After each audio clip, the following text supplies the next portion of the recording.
Hay algo en el rugido de un motor que despierta algo antiguo dentro de nosotros. Tal vez sea el eco de caballos salvajes galopando por llanuras infinitas, o el pulso de la sangre cuando el peligro acecha cerca.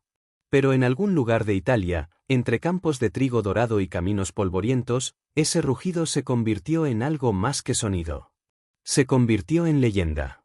Esta es la historia de cómo un sueño forjado en metal y fuego atravesó décadas de gloria y tragedia. Una historia donde la velocidad no era solo una medida, sino una obsesión capaz de consumir vidas enteras. Donde hombres arriesgaron todo por la ilusión de tocar, aunque fuera por un instante, la perfección. Cierra los ojos por un momento. Imagina el olor a aceite caliente mezclándose con el aroma de la tierra húmeda. Escucha el crepitar de motores enfriándose después de una carrera. Siente el peso del silencio cuando un piloto no regresa. Porque la historia que estamos por recorrer juntos no es solo sobre autos relucientes o trofeos brillando bajo el sol mediterráneo. Es sobre un hombre que transformó su dolor en velocidad, su rabia en arte, y su pasión en un imperio que haría temblar el mundo del automovilismo. Antes de continuar nuestro viaje por esta carretera llena de curvas peligrosas y rectas vertiginosas, si sientes que esta historia merece ser escuchada, regálale una oportunidad más de llegar a otros corazones. Un simple gesto tuyo puede hacer que este relato cruce fronteras. Quédate hasta el final, porque lo que vas a descubrir cambiará la manera en que ves cada auto rojo que pasa frente a ti. Estamos en Módena, una ciudad del norte de Italia que muchos no sabrían ubicar en un mapa. El año es 1918. La Gran Guerra acaba de terminar, dejando atrás campos arrasados y millones de muertos. Europa intenta respirar de nuevo, reorganizarse entre los escombros de imperios caídos. Las calles huelen a ceniza y esperanza mezcladas en proporciones iguales. En ese mundo herido aparece un joven de 20 y tantos años.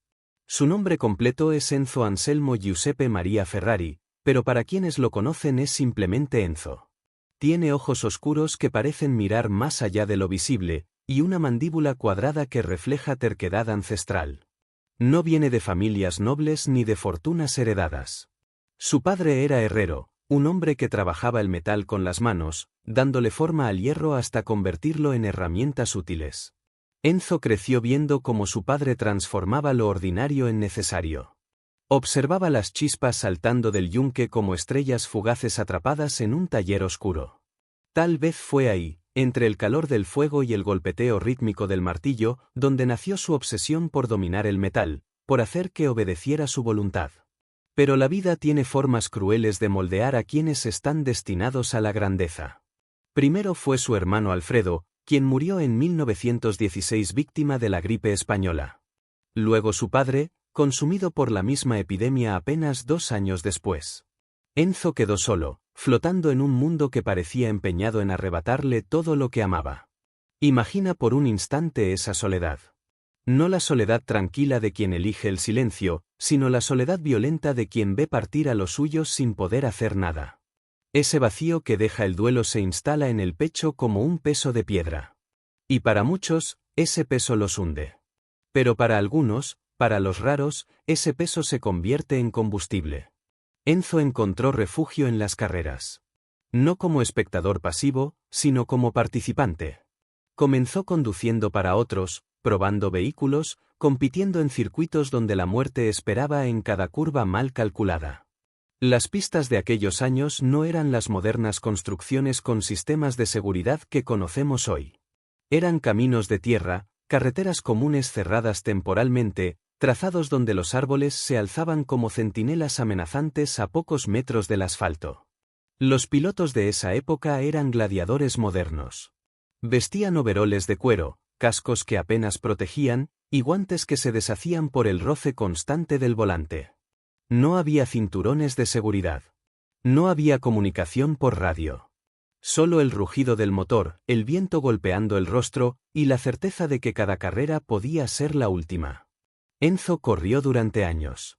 Conoció la euforia de cruzar primero la meta, pero también el sabor amargo de las derrotas. Más importante aún, conoció los límites de su propio cuerpo. Comprendió que él nunca sería el más rápido, nunca el más temerario.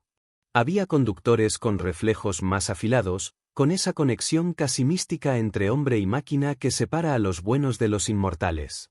Esta revelación podría haber destruido a otro hombre. Pero Enzo era diferente. Si no podía ser el mejor piloto, entonces sería quien construyera los mejores autos. Si no podía tocar la gloria con sus propias manos, entonces crearía las máquinas que llevarían a otros hasta ella. En 1929, algo crucial sucedió. Enzo fundó la escudería Ferrari, que en español significa simplemente Escudería Ferrari. No era todavía una fábrica de automóviles. Era un equipo de carreras que preparaba y conducía vehículos Alfa Romeo. Enzo se convirtió en director deportivo, en estratega, en el hombre detrás de las decisiones que definirían victorias o catástrofes. Aquí comienza realmente nuestra historia. Porque la escudería Ferrari no era solo un negocio.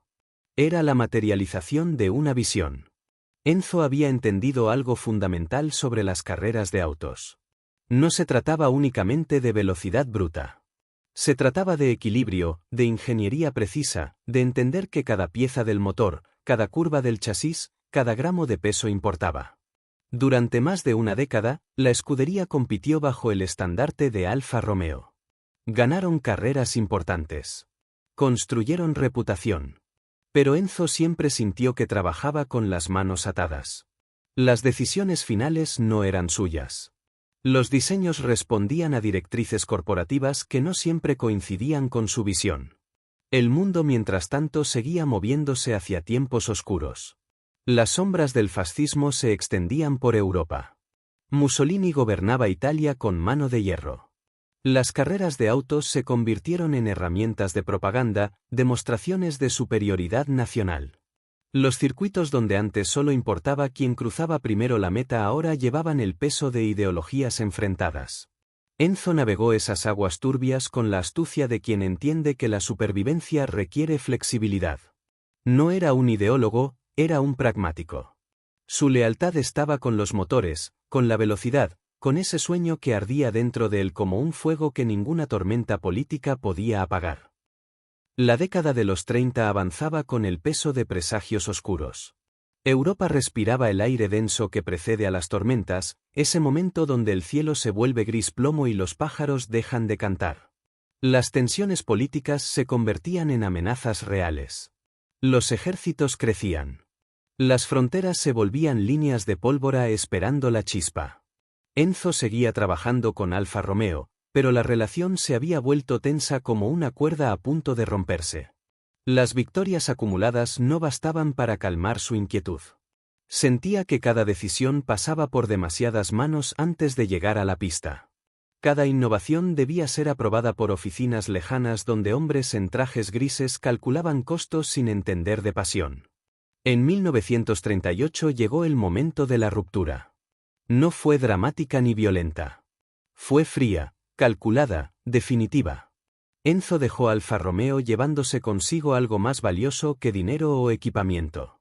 Se llevó el conocimiento acumulado durante años de victorias y fracasos. Se llevó los contactos, la reputación y, sobre todo, se llevó la certeza absoluta de lo que quería construir. Pero había un problema. El contrato de separación incluía una cláusula envenenada. Durante 4 años, Enzo no podía usar su propio apellido para fabricar automóviles de carrera. Ferrari estaba prohibido. Era como si le hubieran arrancado su identidad, obligándolo a ser fantasma de sí mismo. Imagina esa frustración. Tienes la visión clara como cristal. Conoces cada tornillo, cada ajuste que haría perfecto un motor. Pero no puedes firmar con tu nombre. No puedes reclamar públicamente lo que creas. Es una tortura diseñada para romper el espíritu de cualquier hombre. Enzo no se rompió. Creó una empresa llamada Auto Avio Costruzioni. Un nombre técnico, anodino, que no llamaba la atención. Oficialmente fabricaban herramientas y componentes para aeronaves.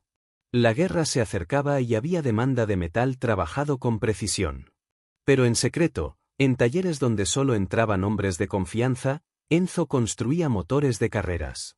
Los primeros vehículos llevaban las siglas AAC. Eran prototipos, experimentos, intentos de materializar las ideas que habían fermentado durante años de restricciones. Corrieron en algunas competencias menores. No ganaron. No dejaron huella en los libros de historia. Pero eran suyos. Completamente suyos. Luego llegó 1939, y con ese año llegó la guerra que todos temían pero nadie supo evitar. Europa se incendió. Las fábricas cambiaron sus líneas de producción. Lo que antes fabricaba automóviles ahora producía tanques. Los circuitos de carreras se cerraron. Los pilotos cambiaron volantes por palancas de aviones de combate. La guerra llegó también a Módena. Las bombas aliadas buscaban instalaciones industriales y la fábrica de Enzo no se salvó. En 1944, los bombardeos destruyeron gran parte de sus instalaciones. El fuego consumió planos, prototipos, años de trabajo acumulado. Las llamas iluminaron el cielo nocturno como si el infierno hubiera decidido visitarlos. Enzo observó todo arder. Dicen que no derramó una lágrima. Simplemente miró, memorizando cada llama, cada estructura colapsando. Porque sabía algo que los bombarderos no podían destruir. Las ideas no arden. Los sueños no se derrumban con los edificios. Cuando terminó la guerra en 1945, Italia era un país destrozado. Las ciudades mostraban heridas abiertas donde antes había edificios. El hambre recorría las calles. La moneda había perdido valor. Millones intentaban reconstruir vidas que la guerra había hecho pedazos. Pero para Enzo, ese caos era también una oportunidad. Los 4 años de prohibición habían terminado. Finalmente podía usar su nombre. Finalmente podía construir lo que siempre había imaginado. Y aunque la fábrica estaba en ruinas, aunque el dinero escaseaba, aunque todo parecía conspirar contra él, Enzo tomó una decisión. Trasladó lo que quedaba de su operación a Maranello, un pequeño pueblo cercano a Módena. Allí, en tierras donde crecía el trigo y las viñas trepaban por colinas suaves, establecería su reino. No tenía capital significativo. No tenía inversores poderosos respaldándolo. Pero tenía algo más peligroso que el dinero. Tenía convicción absoluta. El 12 de marzo de 1947, un motor rugió por primera vez en las nuevas instalaciones. No era un motor cualquiera. Era el corazón del primer automóvil que llevaría oficialmente el nombre Ferrari. El modelo se llamaría 125S, y montaba un motor V12 diseñado por un ingeniero brillante llamado Gioacchino Colombo. Trata de visualizar ese momento. El taller todavía olía a construcción reciente. Las paredes eran simples, las herramientas básicas. Pero cuando ese motor cobró vida, cuando sus 12 cilindros comenzaron a cantar al unísono, algo cambió en el aire. No era solo mecánica funcionando. Era el nacimiento de algo mítico. El 125S era hermoso de una manera salvaje. Líneas curvas pero agresivas. Un rojo intenso que parecía capturar la esencia del fuego líquido. No era el rojo brillante y pulido que vendría después. Era un rojo más oscuro, más visceral, como si el metal mismo sangrara pasión. Ese color no fue elegido por marketing o diseño calculado. Hay quienes dicen que Enzo simplemente usó el color tradicional de los autos de carreras italianos. Otros cuentan que era el color del escudo de su ciudad natal. Pero tal vez la verdad sea más simple y más profunda. Tal vez Enzo eligió el rojo porque era el color de las cosas que importan. El amor. La sangre. El peligro. La vida vivida al límite. El primer Ferrari corrió el 11 de mayo de 1947 en el circuito de Piacenza. No ganó esa carrera. De hecho, tuvo que retirarse por problemas mecánicos. Pero había nacido. Había mostrado al mundo que existía. Y eso era suficiente para comenzar. Los meses siguientes fueron de ajustes constantes. Enzo no dormía. Pasaba noches enteras en el taller, observando cada pieza, cuestionando cada decisión de diseño. Era un perfeccionista cruel, incapaz de conformarse con lo bueno cuando lo extraordinario parecía posible. Sus ingenieros lo temían y lo adoraban en proporciones iguales. Enzo podía ser encantador y brutal en la misma conversación. Elogiaba un trabajo bien hecho con palabras escasas pero significativas. Destruía errores con críticas que dejaban marcas permanentes. No era un jefe. Era un tirano iluminado que exigía de otros la misma obsesión que él se exigía a sí mismo. Las victorias comenzaron a llegar. Primero pequeñas, en circuitos locales que pocos recordaban. Luego más importantes, en competencias que empezaban a llamar la atención de la prensa especializada. Cada triunfo alimentaba la leyenda en construcción. Cada derrota servía como lección que Enzo diseccionaba hasta extraer cada fragmento de conocimiento útil. Pero detrás de cada motor que rugía en victoria, había un costo que pocos veían. Los pilotos arriesgaban todo cada vez que se sentaban en esos autos rojos. La velocidad que Ferrari buscaba obsesivamente venía con un precio escrito en sangre y gasolina. Las carreras de los años 50 eran ceremonias donde la muerte esperaba paciente en cada curva. Los circuitos serpenteaban por caminos públicos bordeados de muros de piedra y árboles centenarios. No había barreras de protección. No había zonas de escape. Un error significaba impacto directo contra lo inamovible. Los Ferrari comenzaron a ganar con regularidad inquietante. Las victorias se acumulaban como trofeos en vitrinas cada vez más llenas. Pero cada temporada dejaba también ausencias que ningún trofeo podía llenar. Pilotos que habían cenado con Enzo la noche anterior no regresaban de las carreras. Sus nombres quedaban grabados en placas conmemorativas mientras nuevos conductores ocupaban sus asientos todavía tibios. Enzo desarrolló una filosofía terrible sobre esto. Decía que los pilotos eran como proyectiles. Se lanzaban hacia la gloria y algunos llegaban mientras otros explotaban en el camino. Hablaba de ellos con una frialdad que escandalizaba a quienes no entendían que detrás de esas palabras duras vivía un dolor que él se negaba a mostrar. Porque mostrar dolor era debilidad. Y la debilidad no construye imperios. Así que Enzo enterraba sus emociones bajo capas de pragmatismo brutal. Asistía a los funerales vestido de negro, con su rostro convertido en máscara impenetrable. Ofrecía condolencias a las viudas con palabras correctas pero vacías. Y luego regresaba al taller a exigir más velocidad del próximo motor. En 1956 sucedió algo que marcó a Ferrari para siempre.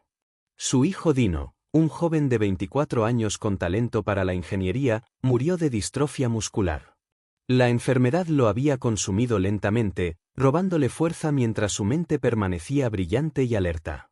Enzo había visto morir a su hermano, a su padre, a docenas de pilotos. Pero ver morir a su propio hijo fue diferente. Dino había trabajado en el diseño de un motor V6 que prometía revolucionar las carreras de autos. No vivió para verlo terminado. No escuchó su rugido.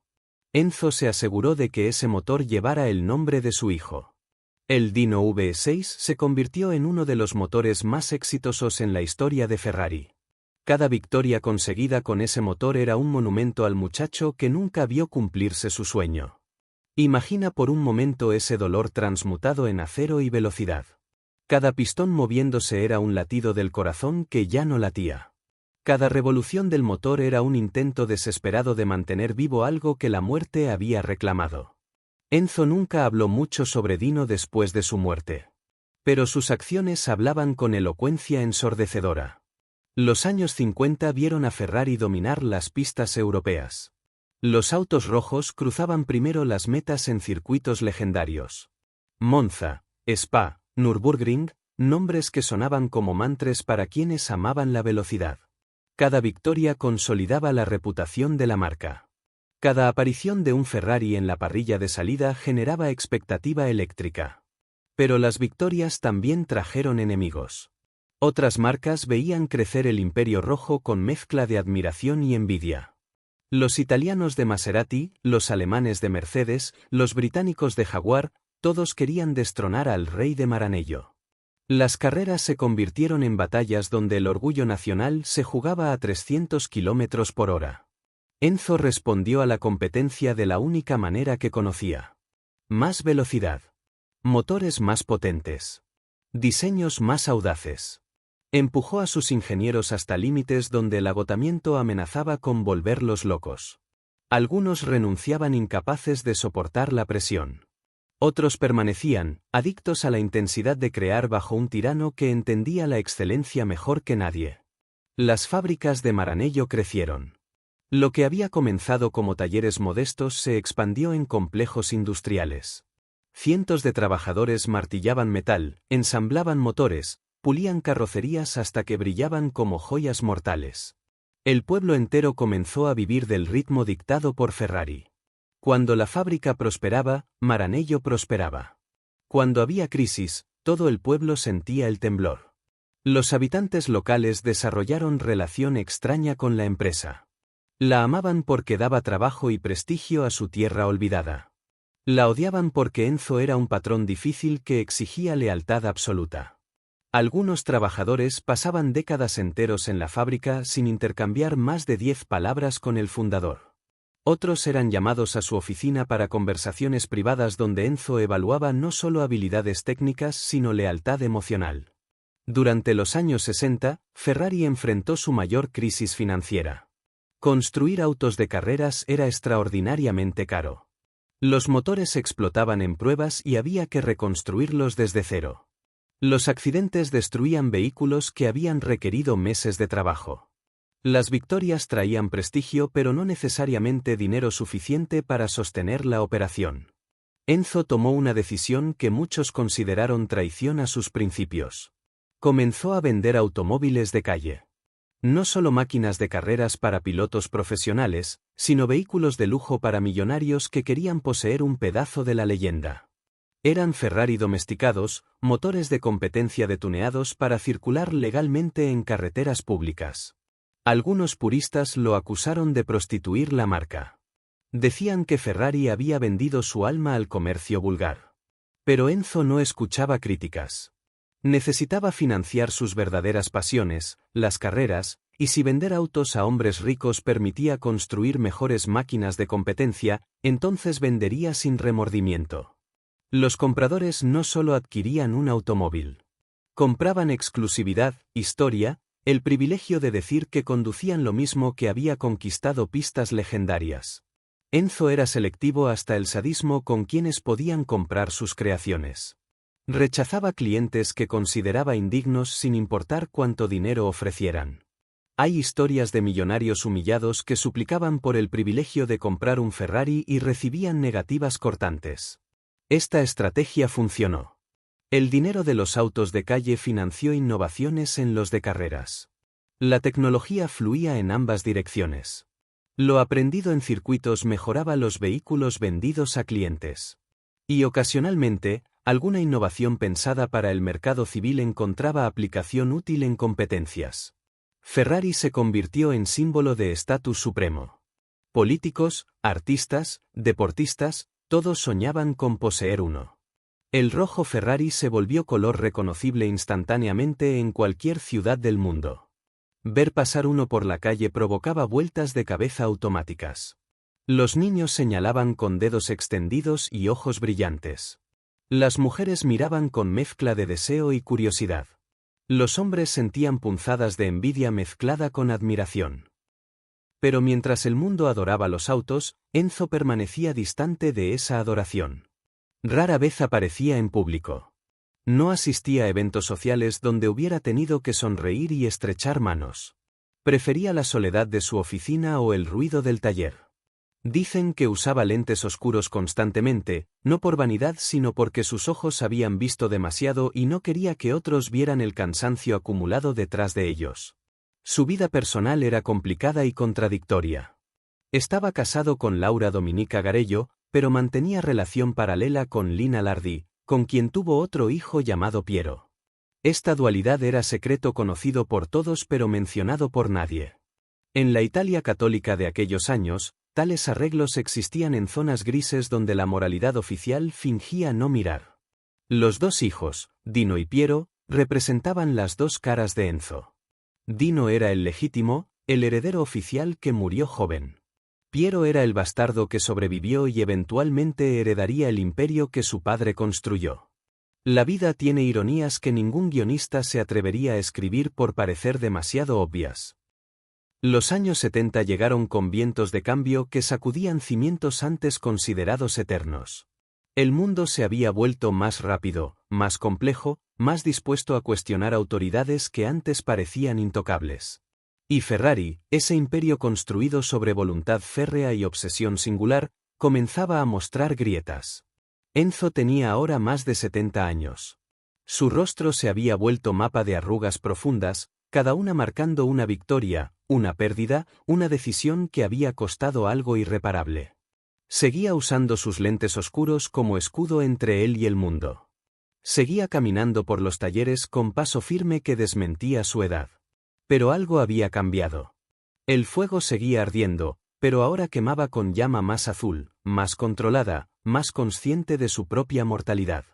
La competencia en las pistas se había intensificado hasta niveles nunca vistos. Los británicos habían desarrollado tecnologías nuevas que desafiaban la supremacía italiana. McLaren, Lotus, Tyrrell, nombres que antes eran secundarios ahora ganaban carreras con regularidad alarmante. Usaban materiales nuevos, diseños aerodinámicos revolucionarios, enfoques que cuestionaban verdades que Enzo había considerado inmutables. Ferrari respondió como siempre. Más ingenieros, más presupuesto, más horas de desarrollo. Pero por primera vez en décadas, las soluciones no llegaban tan fácilmente. Los problemas técnicos se multiplicaban. Los motores que antes dominaban ahora luchaban por mantener el ritmo. Las victorias se espaciaban, separadas por temporadas de frustraciones acumuladas. En 1975, Niki Lauda llegó a Ferrari. Era un piloto austriaco con mentalidad analítica que contrastaba con el romanticismo italiano. No corría por gloria o adrenalina. Corría porque calculaba riesgos y recompensas con precisión matemática. Enzo lo miraba con mezcla de respeto y desconfianza. Este piloto no encajaba en el molde heroico que Enzo prefería. Pero ganaba carreras, y las victorias siempre habían sido el único argumento que Enzo respetaba sin reservas. Lauda trajo campeonatos a Ferrari. Su enfoque metódico funcionaba. Pero el 1 de agosto de 1976, en el circuito de Nürburgring en Alemania, sucedió lo inevitable. El Ferrari de Lauda perdió control en una curva rápida. El auto se estrelló y estalló en llamas. Lauda quedó atrapado dentro mientras el fuego lo consumía. Otros pilotos detuvieron sus autos y corrieron a salvarlo, arrancándolo de las llamas cuando ya parecía demasiado tarde. Las quemaduras cubrían su cabeza y pulmones. Los médicos le dieron pocas posibilidades de sobrevivir. Pasó semanas en coma inducido mientras su cuerpo luchaba contra infecciones y trauma masivo. El mundo del automovilismo esperó con respiración contenida. Y Ferrari, la empresa, enfrentó pregunta incómoda que los medios hacían sin cesar. ¿Valían las victorias el precio en vidas humanas? Enzo visitó a Lauda en el hospital una sola vez. La conversación fue breve. No hubo declaraciones dramáticas ni promesas emotivas.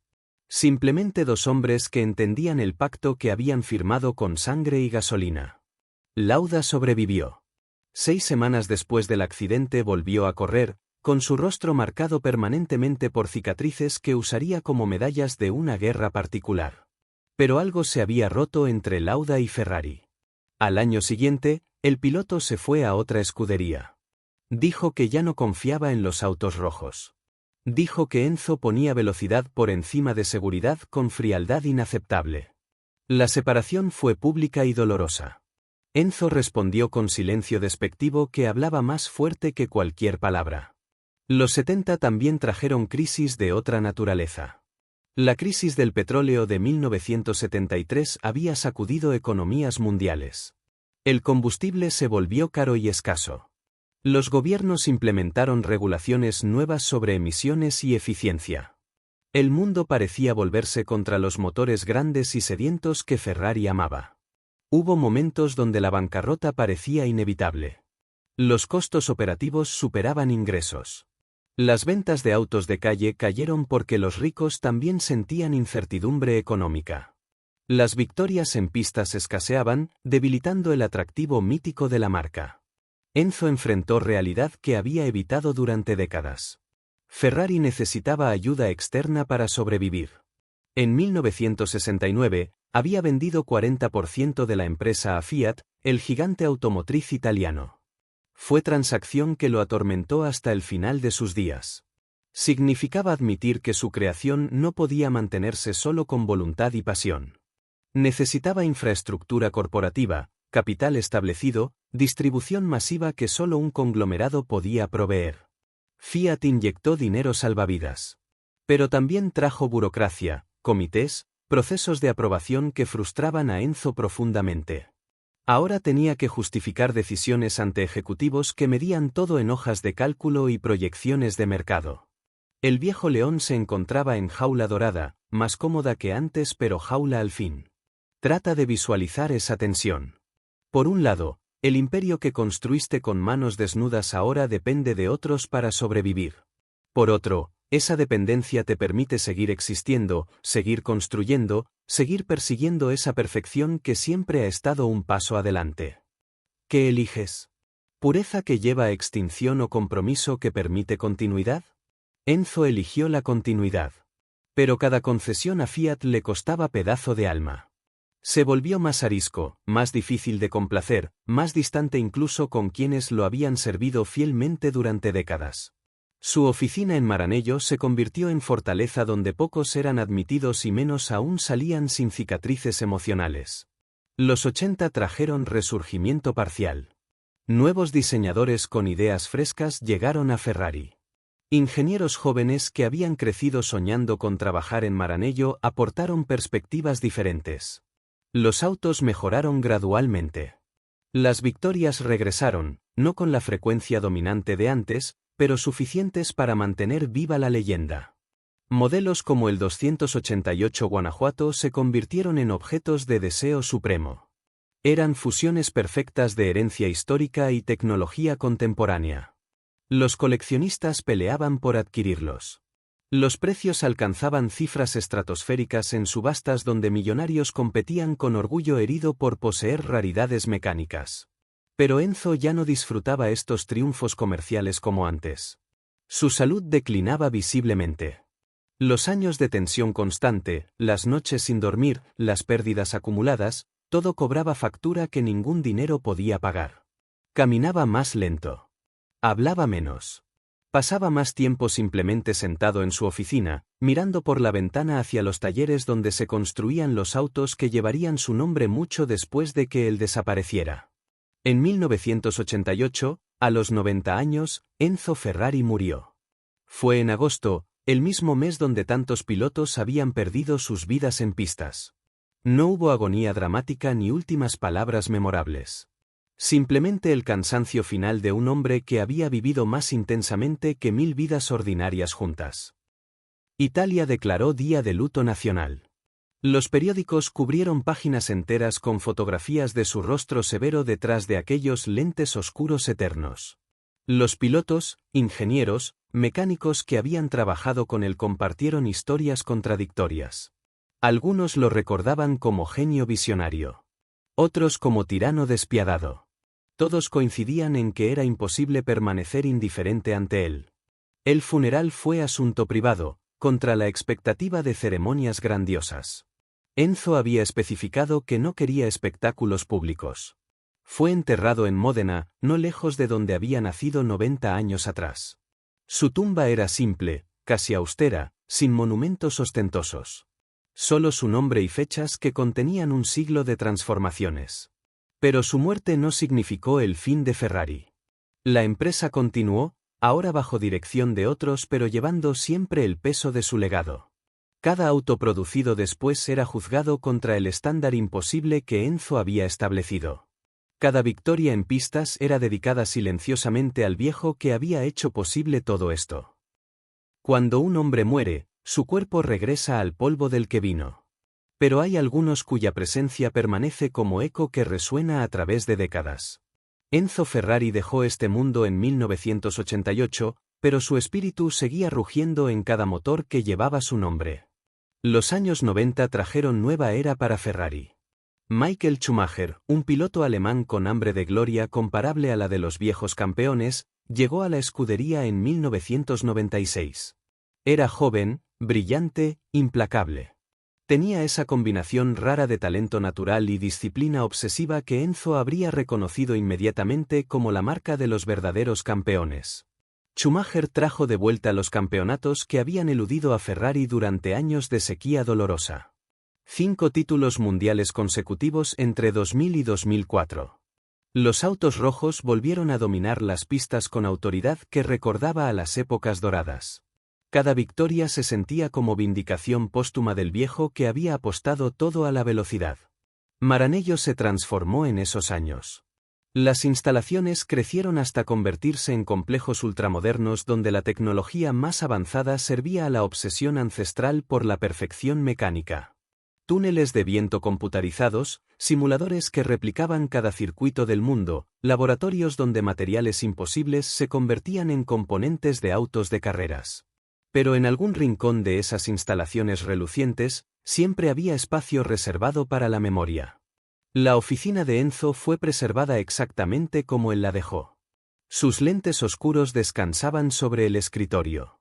Fotografías en blanco y negro de pilotos muertos hace décadas miraban desde las paredes. Era museo privado que recordaba a todos que entraban allí el precio pagado por cada trofeo brillando en las vitrinas. Los autos de calle también evolucionaron más allá de lo que Enzo podría haber imaginado. El F40, el F50, el Enzo, cada modelo empujaba límites de lo técnicamente posible. Alcanzaban velocidades que habrían parecido ciencia ficción en los años 50. Usaban materiales desarrollados para exploración espacial. Costaban tanto como casas en ciudades europeas importantes. Sin embargo, algo esencial permanecía sin cambios. Ese rugido particular del motor Ferrari. Esa sensación al presionar el acelerador y sentir toda la potencia empujándote contra el asiento. Esa convicción de que estás conduciendo no solo un vehículo sino una filosofía materializada en acero y carbono. Los ingenieros contemporáneos cuidaban ese legado intangible con reverencia casi religiosa. Ferrari se convirtió en una de las marcas más valiosas del planeta. Su valor superaba muchas veces el de empresas automotrices que producían millones de unidades comparado con los miles que salían de Maranello cada año. Pero ese era precisamente el punto. Ferrari nunca fue sobre cantidad. Siempre fue sobre exclusividad, sobre pertenecer a club tan selectivo que el dinero solo era el primer requisito de entrada. Los coleccionistas desarrollaron obsesiones que bordeaban la locura. Algunos poseían decenas de Ferraris, llenando garajes del tamaño de hangares con modelos que nunca conducían, simplemente contemplaban. Otros cazaban modelos raros específicos durante años, dispuestos a pagar cualquier precio por completar sus colecciones. Las subastas se convertían en batallas de egos donde millones cambiaban de manos por autos que pasarían el resto de su existencia en vitrinas climatizadas. Había algo profundamente irónico en esto.